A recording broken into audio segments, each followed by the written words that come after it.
Muchas gracias por la invitación al primer Congreso Internacional de Innovación en la Docencia e Investigación de las Ciencias Sociales y Jurídicas en su edición virtual.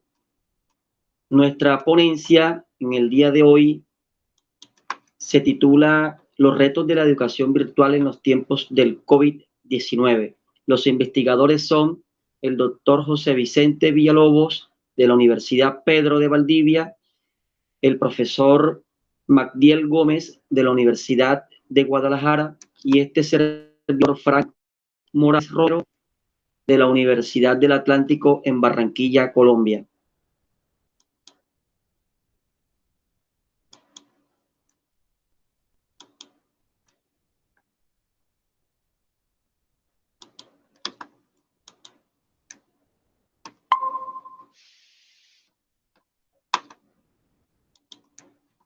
Retos de la educación virtual en tiempos del COVID-19, una crítica al concepto de dispositivo y distanciamiento social. En este capítulo examinamos los conceptos de dispositivo y distanciamiento social desde la perspectiva de Giorgio Agamben y Byung-Chul Han. Para nuestro análisis de investigación nos basamos en un enfoque sociocultural porque era el que mejor se articulaba con nuestra hipótesis central. Y es que las medidas de confinamiento preventivas no afectaron totalmente el libre desarrollo de los estudiantes de la Universidad del Atlántico durante el primer y segundo semestre académico 2020. Mediante aplicación de instrumentos y luego de la evaluación psicométrica de la encuesta realizada a 100 estudiantes de diferentes programas académicos de la Universidad del Atlántico en Barranquilla, Colombia, encontramos que ellas no fueron un obstáculo para los procesos educativos remotos, sino más bien un reto ante lo eventual repentino y masífico de la pandemia.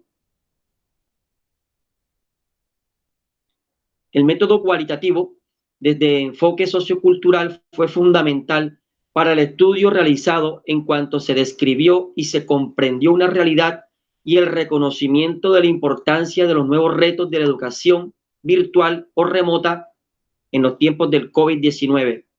Dentro de los hallazgos, pudimos comprobar que las herramientas virtuales, metodológicas y didácticas de las diferentes plataformas digitales, gratuitas y privadas, son esenciales para comprender las nuevas dimensiones del ser político y social si se aplica fundamentalmente un autoaprendizaje significativo en los procesos educativos virtuales. Agamben afirma que los estados de excepción imponen límites a las libertades y derechos individuos. Entre comillas, el estado de excepción no es un derecho especial como el derecho de guerra, sino que en cuanto a suspensión del propio orden jurídico, define el umbral o el concepto límite. Si bien es cierto que la pandemia del COVID-19 afectó y continúa, por supuesto, afectando a las sociedades mundiales en varios aspectos, también lo es que ha posibilitado la visibilidad de los frágiles sistemas de políticas públicas y sociales. Esta pandemia ha suscitado la emergencia de crear improvisados mecanismos de contingencia, aislamiento obligatorio preventivo, lo que ha provocado una reacción social que se permeó a nivel mundial como síntoma de debilidad de los estados frente al fenómeno mundial. Los gobiernos en su totalidad tomaron la decisión de establecer medidas de contingencia frente al virus y la gran mayoría coincidieron en los llamados estados de excepción o estados de emergencia, cuyo principal fundamento de confinamiento implica la privación de la libertad en tiempos y espacios. Byung-Chul Han, por su parte, interpreta que estas medidas de control y aislamiento preventivo, sumados al pánico desproporcionado, estarían cambiando las subjetividades y los comportamientos sociales que tienen que ver directamente con la digitalización acelerada de información vacía de contenido y los medios masivos de la información. Los individuos digitales, según Han, se configuran en colectivos fugaces. Los caracteriza la volatilidad. Han se refiere propiamente a la condición de cambio y repetición de eventos históricos que han amenazado constantemente a la humanidad. Así, por ejemplo, explica que el neoliberalismo, en su forma de mutación del capitalismo, si supone, como Foucault, que estos dispositivos de control se van desplazando, entonces podríamos arguir de manera precipitada que los mecanismos son los mismos, pero los objetos han cambiado. Sin embargo, no es esto lo que quiere decir el surcoreano, sino que por el contrario, la sociedad del panóptico que propuso Bentham y Foucault ha cambiado a una especie de enjambre o panóptico digital, pero que ahora se caracteriza primordialmente porque el sujeto de control somos todos. Han, 2014, cito, a los reclusos del panóptico bentaniano se los aislaba con fines disciplinarios y no se les permitía hablar entre ellos. Los residentes del panóptico digital, por el contrario, se comunican intensamente y se desnudan por su propia voluntad. Participan de forma activa en la construcción del panóptico digital. La sociedad de control digital hace un uso intensivo de la libertad. Es posible solo gracias a que, de forma voluntaria, tienen lugar una iluminación y un desnudamiento propio. El Big Brother digital traspasa su trabajo a los reclusos. Así, la entrega de datos no sucede por coacción, sino por una necesidad interna. Ahí reside la eficiencia del panóptico. Hasta allí, Byung-Chul Han. Según este pensador, el panóptico digital elimina toda forma de realidad y la resistencia en la que Foucault encontraba una especie de libertad, ahora en cambio resulta ser una experiencia dolorosa. Byung-Chul Han en Sopa de Wuhan nos dice, pero hay otro motivo para el tremendo pánico. De nuevo tiene que ver con la digitalización. La digitalización elimina la realidad. La realidad se experimenta gracias a la resistencia que ofrece y que también puede resultar dolorosa. La realidad, la resistencia, vuelve a hacerse notar en forma de virus enemigo. La violencia y exagerada reacción de pánico al virus se explica en función de esta conmoción por la realidad. Allí explica también el temor que Agamben tiene al creer que el estado de excepción se empoderará y llegará a su vez a implementarse como un modelo de control social en todo Occidente. Y lo peor de todo es que será visto como una condición social normal. Estos mecanismos, como lo hemos visto hasta el momento, y según los dos autores referidos, individualizan y por ende confinan al hombre a una situación de inactividad tanto política como social. Y en este sentido, los dos autores examinan el tema fundamentándose en las problemáticas del capitalismo y de las políticas neoliberales. Cabe destacar que estas medidas de confinamiento o medidas disciplinarias se justifican desde los marcos legales, ya que frente a amenazas del Estado o las repúblicas se justifican constitucionalmente porque así rezan en sus distintas constituciones políticas. Protegen a la sociedad de las distintas amenazas inminentes y de cualquier índole. Para estos y otros pensadores, estas técnicas actuales de prevención son formas de despotismo democrático, entre comillas, porque desde el punto de vista jurídico, la rama ejecutiva es la que generalmente va a tomar las riendas sobre los estados. Agamben y Han sostienen, como lo hemos señalado, una mirada reacia frente a estas medidas con relación a la posibilidad de comunicarnos y entendernos como individuos y como masa social, ya que ellos entienden que el distanciamiento comunitario limita de manera constante nuestras libertades individuales y colectivas. De ser así, tendríamos que reinventarnos y unirnos para fortalecernos en la educación virtual frente a los nuevos retos de una realidad que resultaría aplastante si no comenzamos a tomar las medidas necesarias para contrarrestar la amenaza política que produce, según Agamben, el distanciamiento social. Cito una vez más al autor en Ficción de la Razón 2019. Sé que alguien se apresurará a responder que se trata de una condición limitada de tiempo, después de la cual todo volverá como antes. Es verdaderamente singular que esto solo puede repetirse de mala fe, ya que las mismas autoridades que proclamaron la emergencia no dejan de recordarnos que cuando la emergencia termine, las mismas directivas deben seguir siendo observadas y que el distanciamiento social, como se ha llamado con un eufemismo significativo, será el nuevo principio de organización de la sociedad. Y en cualquier caso, lo que de buena o mala fe uno ha aceptado sufrir no podrá ser cancelado. Hasta allí Agamben.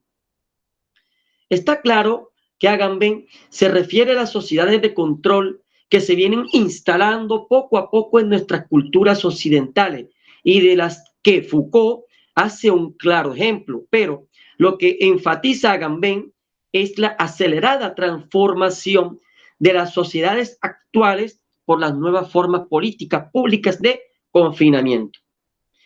Esto lo que conlleva reflexionar acerca de la imposibilidad de la praxis en la vida y la política por los límites, como lo dijimos al comienzo, que impone a los individuos. Para sostener la hipótesis de Agamben, traigo a colación a otro pensador que en tiempos del COVID-19 también realiza sus propias reflexiones. Amar Mauricio, en Ficción de la Razón 2020, nos dice, abro comillas, el asunto del texto de Agamben, me parece, es que las sociedades de control van tomando formas distintas, son movedizas y se adaptan a circunstancias simples. Y una pandemia, en este caso, resulta el pretexto ideal para renovar las formas de legitimación de control sobre los cuerpos. El avance de políticas de aislamiento social puede convertirse en una nueva oleada de dispositivos de control. Hasta allí, Amar. Notamos cómo tres pensadores de la actualidad se refieren a los distintos dispositivos de control y que permiten aislar al individuo. Y en esta separación descansan las políticas neoliberales y sobre todo el imaginario que alguno de ellos tiene sobre un nuevo orden mundial, fundamento en las nuevas técnicas de dominio basado en el aislamiento y el pánico. Examinamos que en otro artículo, Agamben repite la fórmula de sus planteamientos afirmando en reiteradas ocasiones y en diferentes medios que lo más triste, abro comillas, son las limitaciones de los individuos y que nuestro prójimo ha sido abolido. Y en otro artículo también sostiene, abro comillas, esto es tanto más urgente cuanto que no se trata solo de una hipótesis puramente teórica. Sí, es cierto, como se ha dicho desde muchos sectores, que la actual emergencia sanitaria puede considerarse como el laboratorio en el que se preparan los nuevos dispositivos políticos y sociales que esperan a la humanidad. Los investigadores de este trabajo sostenemos que encontramos en las nuevas tecnologías de la información y la comunicación TIC unas verdaderas aliadas de la educación. A diferencia de lo que analiza y crea Agamben y Hans en sus análisis en estos momentos de pandemia. Por el contrario, proponemos que ellas sí permiten establecer diálogos y nuevas formas de comunicación permanentes para la construcción del conocimiento y los aprendizajes significativos. Frente a este objetivo, Agamben también se pronuncia de manera negativa al sustentar que estas nuevas maneras de dominio y control social agotan todo tipo de comunicación. Y nos dice, por ejemplo, aunque hay, como siempre ocurre, los tontos que sugieren que tal situación puede considerarse ciertamente positiva y que las nuevas tecnologías digitales han permitido durante mucho tiempo comunicarse, felizmente a distancia, no creo que una comunidad basada en el distanciamiento social sea humana y políticamente vivible. En cualquier caso, sea cual sea la perspectiva, me parece que es sobre esta cuestión sobre la que debemos reflexionar. Hasta allí, Agamben. Y tiene razón Agamben. Debemos reflexionar a partir de estas cuestiones. Y es precisamente a partir de este momento en donde comenzamos la discusión, por un lado, la posición de un autor y crítico del capitalismo, como Agamben y su concepción de distanciamiento social, como un mecanismo que no permite por ninguna razón ni por ningún medio llevar una vida social y política en estado de confinamiento, ya que se aíslan los cuerpos y en este sentido se acortan las comunicaciones públicas y hasta socioafectivas. Por otra parte, nos proponemos discutir también con el autor Byung-Chul Han y su concepto de dispositivo de la transparencia como función digital que controla no los cuerpos, sino las subjetividades. Dice Han que el Big Data es un instrumento psicopolítico muy eficiente que permite adquirir un conocimiento integral de la dinámica inherente a la sociedad de la comunicación. Se trata de un conocimiento de dominación que permite intervenir en la psique y condicionarla a un nivel prereflexivo. Hasta allí, Han. En una sociedad que él llama sociedad del cansancio, que es una sociedad que termina desposeída de todo referente real porque está sobresaturada de información y en donde el sujeto que también identifica como sujeto de rendimiento, abro comillas, el sujeto del rendimiento neoliberal es empresario de sí mismo, se explota de forma voluntaria y apasionada. Se positiviza tanto que termina cansado al ejercer toda la de una manera exagerada en un mundo guiado por este capitalismo salvaje. Eso lo dice Han. Si los sistemas educativos son dispositivos de control y dominio, entonces tendríamos que admitir que se desplazan por distintos escenarios y manifestado en diferentes discursos hasta nuestros días. Y por otro lado también tendríamos que aceptar que son al tiempo una manera de control sobre las subjetividades y de construcción de estructuras psicológicas, epistémicas y socioculturales. En definitiva, si tenemos en cuenta los conceptos de estos autores, tendremos que efectivamente los sistemas educativos se han transformado necesariamente en virtud de los nuevos retos que le impone no solo las políticas de cada estado, sino también ahora la naturaleza razón del virus que ha hecho posible una transformación abrupta y ha desplazado momentáneamente la educación tradicional a nivel mundial y ha pasado de manera repentina de lo presencial a lo virtual, mediado como se venía haciendo con una metodología enseñanza-aprendizaje complementado con las nuevas tecnologías puestas a disposición de la educación. Es decir, podríamos utilizar los conocimientos de estos dos pensadores, sus ideas centrales, y ponerlas al servicio de la educación, pero con otros objetivos. Sabemos de antemano los cambios de paradigma que trajeron la educación tradicional con las llegadas de las tecnologías y las herramientas digitales, un nuevo desafío. Estamos de acuerdo con Agamben en que el distanciamiento social tiende a la eliminación de la comunicación en sentido presencial con los demás y que por ende es muy difícil una participación activa de las políticas públicas y por supuesto mucho menos de hacer vida social. Y por otro lado también estamos de acuerdo con Han en entender a los sistemas de educación como todo un sistema y aparato comunitario, una forma inevitablemente de dispositivo y de control social. Pero no aceptamos que tales técnicas de control sean capaces de eliminar toda comunicación, ya que en términos educativos y no solo políticos, tenemos acceso ilimitado a la información, a la educación virtual, tanto sincrónica como asincrónica, y los derechos a Internet. Entonces, para no extenderme más, porque sé que son 20 minutos, Habría que apoyarnos también en Vygotsky, en la escuela histórico-cultural, el desarrollo metacognitivo, ¿no? Y el desarrollo humano, que consiste en la internalización de los instrumentos culturales, como el lenguaje, y que con el tiempo vamos interiorizando mediante la interacción social. También es cierto que podemos lograr esa interacción mediante el uso de la red. Eh, Creería yo que, por ejemplo, si analizamos algunas ideas del constructivismo de Jean Piaget, podemos destacar que los procesos de aprendizajes se dan mediante adaptaciones de entorno social. Hoy por hoy, el reto que tenemos todos los educadores es precisamente adaptarnos a los nuevos entornos digitales. De la teoría constructivista de Piaget cabe destacar un punto esencial, y cito aquí al profesor Latorre, que sostienen que el aprendizaje toma lugar por medio de la adaptación a la interacción con el entorno y que las estructuras cognitivas existentes del alumno determinan el modo en que se percibirá y se procesará la nueva información.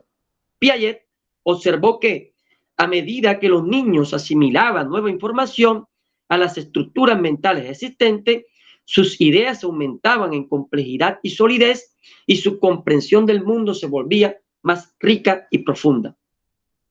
Notamos que en las corrientes más relevantes del siglo XX nos hablaban de dos elementos fundamentales para la construcción de conocimiento y aprendizaje. Uno sostiene que esos elementos son la interacción social con otros sujetos y el segundo se refiere a la adaptación a los entornos. Creemos que la única diferencia al día de hoy es que esos dispositivos se han desplazado a la realidad virtual y que las redes sociales son los repositorios de diálogo abierto entre personas que comparten gustos semejantes. Y aquí no vamos a discutir los otros fenómenos que se dan en esos medios sociales, como la posverdad, entre otros, porque ya lo hemos desarrollado en otros trabajos, ¿no? Nos queda una inquietud que trataremos de resolver si nos queda tiempo, y es, ¿se podrá establecer un diálogo y adquirir conocimiento mediante un proceso de aprendizaje e enseñanza virtual mediado por las tecnologías en los contextos de distanciamiento social y motivados por cualquier tipo de amenaza pública o eventual pandemia repentina, masífica y mundial? Entonces, para dar respuesta a este interrogante, tendremos que detenernos y retomar las posiciones de nuestros filósofos, con los que entraremos a debatir la temática una vez más, pero con otro ingrediente especial, que es la ética dialógica, como elemento esencial para el libre desarrollo de nuestra vida activa. Como son 20 minutos para la ponencia, y esto es muy importante porque es nuestra propuesta, ¿no?, de la ética dialógica en Habermas, proponemos una construcción de objetivos por resultados, tipo colectivo. ¿Cómo así? Entre todos los actores del proceso de aprendizaje, enseñanza remota, y para eso se necesita crear espacios de afecto y diálogo e interacción entre los docentes y los estudiantes. Y además recalcar a los docentes la necesidad constante de motivar al grupo y resaltar el valor de la participación de cada uno de los estudiantes en cada sesión para que se sientan también miembros de una comunidad.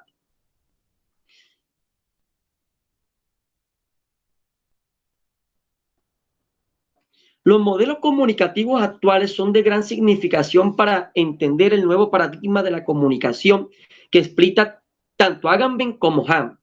Nosotros agregamos que hace falta la parte de la ética del discurso, una ética que va a posibilitar un verdadero diálogo abierto y respetuoso, de manera que la comunidad educativa fortalezca sus competencias y logre con éxito sus procesos pedagógicos y cultura educativa.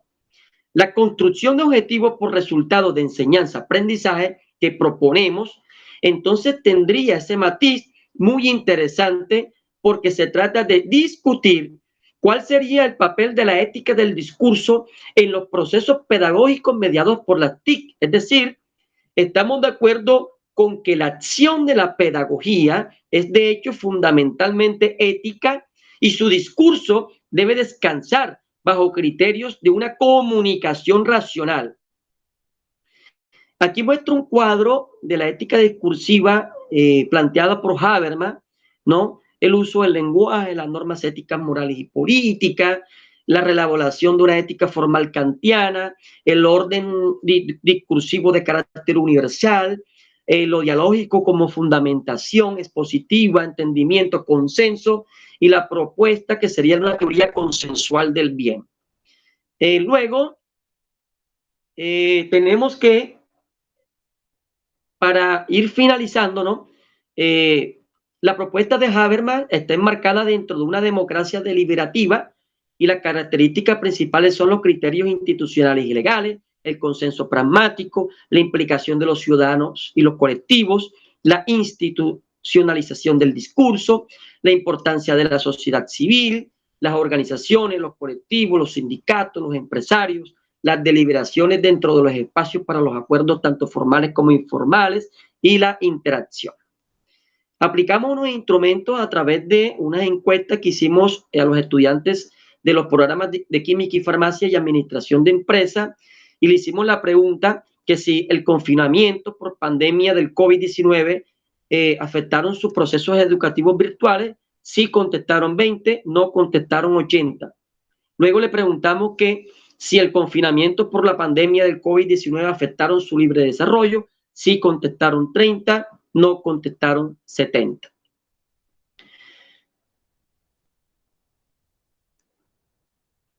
A manera de conclusiones, queda entonces demostrado con los análisis que hicimos, las encuestas que aplicamos, que el cambio abrupto de la educación clásica o tradicional a la educación remota dentro del campus universitario de la Universidad del Atlántico en Colombia no fue un obstáculo para el libre desarrollo de los estudiantes, por lo que se entiende que durante el año 2020 se aseguró una educación remota con todas las garantías pedagógicas y administrativas en igualdad de oportunidades para todos. Hagan Benihán, si bien se encuentra en una postura reacia frente a la posibilidad de libertad, incluso de expresión, por las medidas de distanciamiento social, nos brindan las herramientas conceptuales y críticas de mucho valor que asumimos en parte y de manera positiva para la elaboración de este trabajo de investigación, que asociados a la idea habermasiana sobre una ética discursiva, resultaron ser de apoyo para la sustentación de la misma. Educar a través de una ética dialógica e inclusiva propicia un verdadero espacio de solidaridad y cooperación que sirven para la resolución de problemas basados en el consenso de todos y coadyuvan al proceso de emancipación propuesto en últimas por Jürgen Habermas. Además, es relevante considerar que mediante una educación para la responsabilidad resulta necesario otorgarle importancia a los principios éticos discursivos, pues mediante esto se puede propiciar una fundamentación de la actitud dialógica y una cultura del discurso público y crítico, para que de esta manera, a través de la enseñanza, se trate de buscar soluciones y repensar de manera crítica los problemas que suceden en la realidad de los estudiantes. Muchas gracias, les doy una vez más a los organizadores del primer Congreso Internacional de Innovación en la Docencia e Investigación de las Ciencias Sociales y Jurídicas en este Congreso de edición virtual, y muchas gracias a la Universidad de Jaén por esta oportunidad que nos brindaron para presentar este trabajo de investigación.